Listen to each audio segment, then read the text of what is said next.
Today, Demi Lovato is known as one of the most recognizable voices in modern pop music, a global star with millions of records sold, sold-out world tours, and a career that began before most people even discover who they are. To the world, she represents strength, honesty, and survival. But how many people truly know that behind the fame, behind the confidence, and behind that powerful voice, Demi Lovato was quietly fighting a battle that nearly ended her life? In 2018, Demi was found unconscious in her own home, her heart close to stopping, her body shutting down as doctors raced against time. What's even more shocking is that this moment was not sudden, it was the result of years of pain, pressure, and trauma hidden behind success.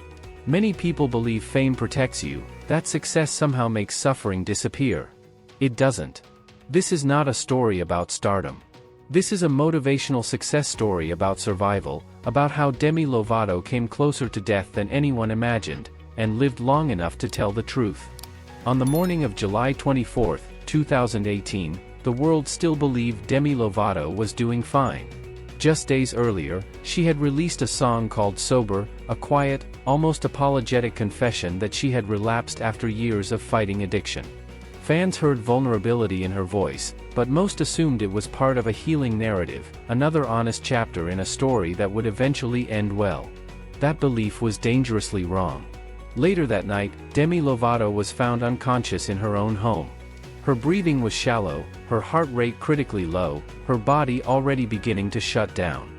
Paramedics would later explain that what saved her was not strength, not fame, not even resilience, but timing measured in minutes.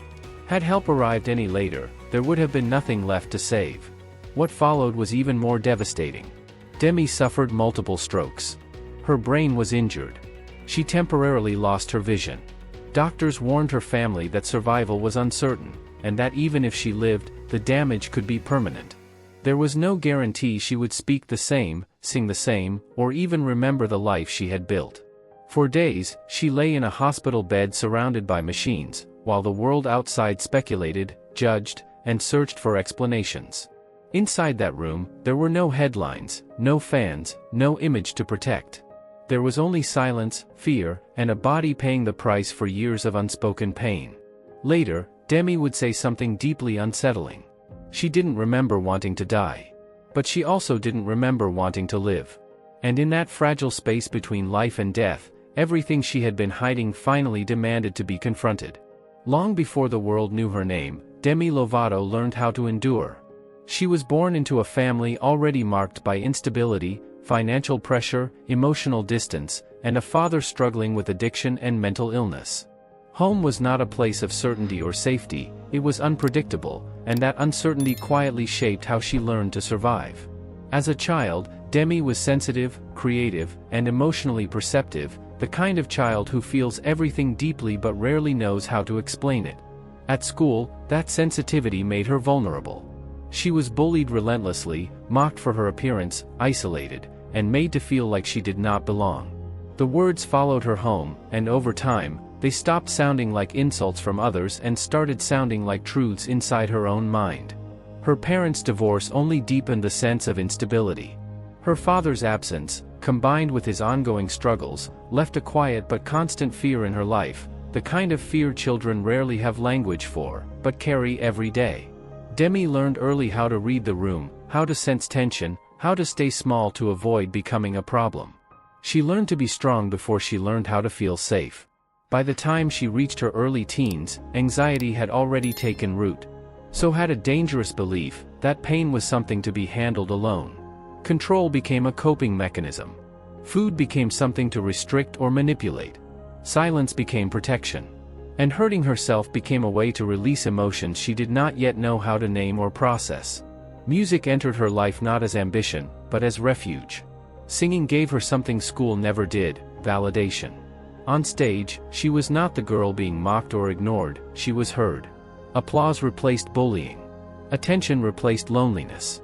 For the first time, Demi felt visible, not as a problem to be managed, but as someone who mattered. But beneath that sense of belonging, nothing had truly healed. The trauma was still there, unresolved and unspoken, simply pushed aside by performance and praise.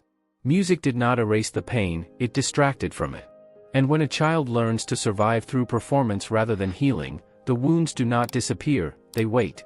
When opportunity arrived, it did not arrive gently. It arrived fast, loud, and overwhelming. And the same sensitivity that once made Demi vulnerable as a child would soon collide with a world that demanded perfection, discipline, and constant strength.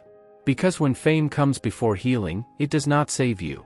It carries everything you have never faced into a much brighter, much louder place. Demi Lovato's rise did not happen gradually, it happened all at once. At just 15 years old, she stepped into the Disney machine, a world carefully engineered around smiles, perfection, and the illusion of innocence. When Camp Rock was released, Demi became a household name overnight, and with that sudden recognition came expectations she was far too young to understand, let alone manage. The transition was overwhelming. One moment she was a teenager still carrying the scars of bullying and anxiety, the next she was a public figure expected to represent confidence, positivity, and flawless self-control. There was no space to be uncertain, no permission to be fragile. The message was subtle but constant: success was fragile, and it had to be protected at all costs. Every interview required enthusiasm. Every appearance demanded energy. Every photo captured an image that had to look effortless. Behind the scenes, her schedule became relentless: rehearsals, travel, promotions, and performances replacing any sense of a normal adolescence. Privacy disappeared, replaced by scrutiny. Her body was commented on, her emotions monitored, and her behavior quietly managed by adults who saw risk where she felt fear. For Demi, fame provided structure, but it also intensified the patterns she had already developed as a child. Control became survival. Food became something to regulate. Silence became safer than honesty. The more praise she received, the more pressure she felt to live up to an image that did not leave room for struggle or imperfection.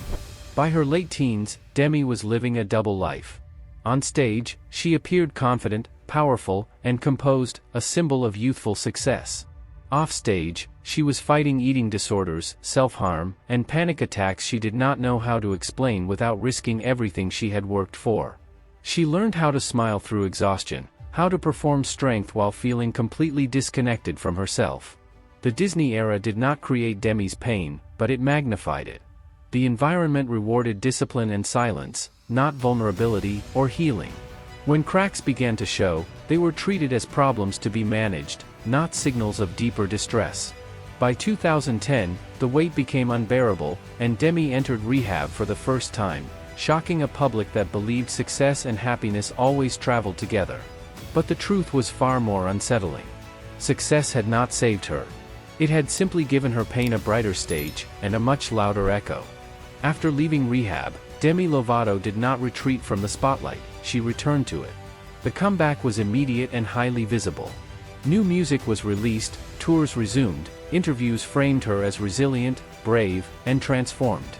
To the public, Demi's story became one of redemption, a young star who had faced darkness and emerged stronger. That narrative was powerful. It was also incomplete.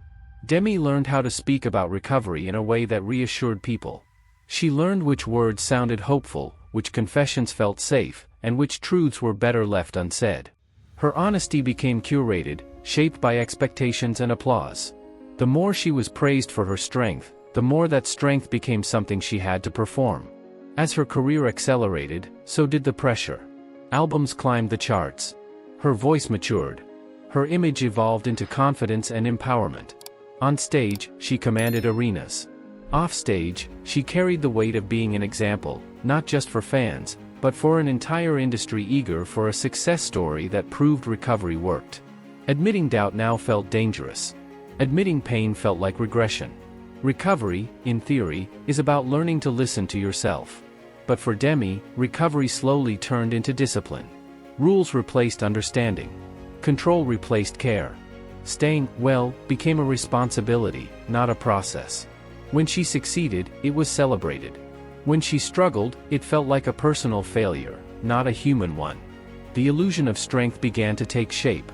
Demi appeared fearless, outspoken, and confident, but beneath that surface, the battle never truly stopped. Healing did not move in a straight line. It moved in cycles. Control, then collapse. Discipline, then relapse. Hope, followed by guilt and shame. Each time she stumbled, the pressure to recover quickly intensified, leaving little space to ask why the pain kept returning. Touring became relentless. Long nights. Constant travel. Little rest. The applause never stopped, but neither did the exhaustion. Demi pushed herself harder, believing that movement meant progress, and that slowing down meant weakness. Survival turned into endurance, and endurance quietly turned into burnout. She told the world she was okay. And people believed her, because they needed to. Her strength reassured fans. Her resilience inspired headlines. And Demi learned how to keep going even when she was empty inside. When vulnerability is rewarded only in small doses, silence begins to feel safer than honesty. Over time, that silence grew heavier. The gap between who she was and who she was expected to be widened. The empowerment narrative that once gave her purpose slowly became a prison, because stepping outside of it meant disappointing the people who saw her as proof that healing always leads to triumph. When you are celebrated for being strong long enough, you forget how to ask for help. And when weakness feels forbidden, pain does not disappear. It waits. Quietly. Patiently. Building pressure beneath the surface. By the time the world thought Demi Lovato had everything under control, the illusion of strength was already beginning to crack. The truth is, Demi Lovato was never truly healed, she was managed. As her career continued to rise, recovery slowly became something she had to maintain, not something she was allowed to explore. Sobriety turned into an expectation. Stability turned into a requirement. And strength became a responsibility she could not afford to fail. Behind the scenes, control was everywhere. Schedules were rigid. Routines were enforced. Decisions were filtered through layers of approval designed to minimize risk. What was described as protection gradually began to feel like confinement. Demi's body was monitored. Her diet was regulated. Her freedom was conditional. Trust, once fragile, became transactional. The problem was not that structure existed, it was that understanding did not. Trauma was contained, not processed. Pain was managed, not healed. And when trauma is held down rather than faced, it does not disappear, it intensifies. The same childhood wounds, the same anxiety, the same need for control resurfaced under pressure, only now they carried the weight of global fame. Demi later described feeling stripped of autonomy, as if her life was no longer her own. Without agency, old coping mechanisms returned quietly. At first, they looked harmless. Small acts of defiance. Moments of secrecy. Attempts to reclaim control over her own body and choices. But relief never lasted. The emptiness always came back, heavier than before. Eventually, substances re-entered her life, not as rebellion, but as relief. As the only place where expectations softened and the noise stopped. Addiction did not announce itself loudly. It slipped in quietly, disguised as comfort, as escape, as a temporary sense of peace. Each time, the return felt manageable. Each time, the cost grew higher. What the public saw was a woman smiling on red carpets, speaking confidently about wellness, posting messages of hope and empowerment. What they did not see was the effort it took to maintain that image, the exhaustion of pretending to be okay while quietly unraveling. Mental illness does not disappear because you are famous. Addiction does not weaken because people admire you. And trauma does not respond to applause. As the gap between Demi's public image and private reality widened, isolation deepened. Surrounded by people, she felt profoundly alone. Admitting struggle felt dangerous. Slowing down felt like failure. Asking for help felt like betraying the very story that had been built around her survival. The pressure became unbearable. The rules that once promised safety now fueled resentment. Control, without compassion, began to suffocate. Demi was praised for discipline and criticized for vulnerability, reinforcing the belief that strength meant silence. And silence became the most dangerous place of all. By 2018, the weight of it all had settled into her body. Exhaustion was no longer just physical, it was emotional and psychological. She had tried to be perfect. She had tried to be strong. She had tried to be an example. But beneath the structure, beneath the image, there was a truth she could no longer outrun. This wasn't recovery. It was survival under pressure. And pressure, without healing, can only hold for so long. By the summer of 2018, Demi Lovato was unraveling quietly, dangerously, while the world still believed she was holding everything together. New music was released. Public appearances continued. Smiles appeared where they were expected. From the outside, the narrative still worked. From the inside, the pressure had already become unbearable. The night of July 24th did not arrive with drama or warning. There was no final performance, no public collapse, no moment that felt like an ending. Demi lost consciousness alone, as her body began to shut down. Oxygen levels dropped. Systems failed. By the time she was found, her life depended on minutes. In the hospital, the truth could no longer be softened. Doctors confirmed that Demi had suffered multiple strokes. Her brain had been injured. Her vision was temporarily lost. The damage was severe enough that her family was warned to prepare for uncertainty, not recovery. Survival was not guaranteed, and even if she lived, nothing about her future was promised. When Demi woke up, she woke up to a life she had almost lost. There was no stage, no audience, no image to protect. Only silence, confusion, and the physical weight of what had just happened. The body remembers what the mind tries to forget, and in that hospital room, denial had nowhere to hide. The turning point did not arrive as motivation or clarity. It arrived as truth. The truth that recovery could no longer be performed. The truth that strength could no longer mean silence. And the truth that if she survived this, something fundamental had to change, not just externally, but in the way she understood control, safety, and herself. Healing did not begin immediately. Fear lingered. Shame lingered. Questions lingered. But what had changed was awareness. For the first time, the cost of returning to old patterns was undeniable. This was no longer about reputation, or expectations, or being an example. This was about life or death. The overdose did not fix Demi Lovato. It stripped away illusions. It exposed the limits of control, the danger of silence, and the truth that survival without healing is only a delay. This was not a comeback. It was a reckoning. And from this moment forward, the story could no longer be told the same way. Surviving did not make Demi Lovato fearless, it made her honest. When she left the hospital, she did not return with a victory speech or a polished redemption arc. There was no declaration of triumph, no promise that everything was suddenly fixed. What followed was quieter, slower, and far more uncomfortable, because healing rarely looks the way people expect it to. For the first time, Demi began to question the version of recovery she had been taught to perform. Not as a finish line, not as perfection, but as an ongoing relationship with truth. She spoke openly about relapse without romanticizing it, about therapy without shame, and about the reality that mental illness does not disappear just because you survive its worst moment. In doing so, she disappointed people who wanted a clean success story, and reached others who needed honesty more than inspiration. Her relationship with control began to change. Instead of chasing stability through rigid rules, Demi started learning how to listen to her body and her mind, even when what she heard was messy or contradictory. Healing became less about discipline and more about awareness. Less about image, and more about safety. Her music reflected that shift. The sound became more exposed, the lyrics more direct, less concerned with empowerment as performance and more focused on truth as expression. Songs were no longer designed to prove survival, but to process it.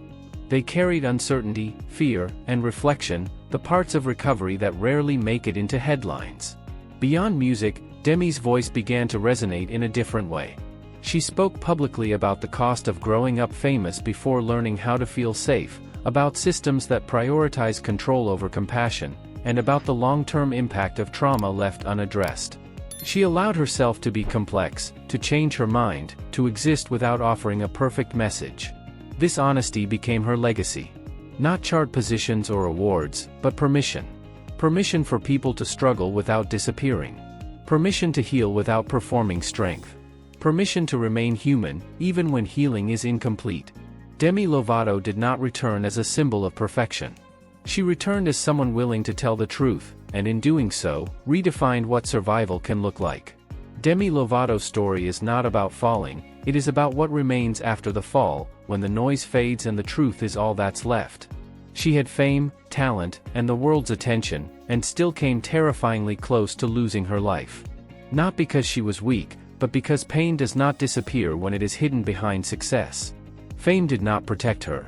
silence did not save her. And strength, when it is performed instead of lived, only delays the reckoning. Demi learned that survival is not a single victory, it is a choice made repeatedly, often quietly, often without applause. She did not defeat her struggles. She learned to listen to them. She learned that healing is not linear, that progress can be slow, and that being alive, present, and honest is already an act of courage. In choosing truth over perfection, she gave herself permission to exist without pretending. Her legacy is not found in awards or chart positions. It lives in honesty. In a world that rewards strength and punishes vulnerability, Demi Lovato chose to speak openly about pain, even when that truth made people uncomfortable. And maybe that is where the real inspiration exists. Not in becoming untouchable, but in choosing to stay human after coming face to face with death, and continuing forward anyway. So the question remains, not shouted, but whispered, what's your story?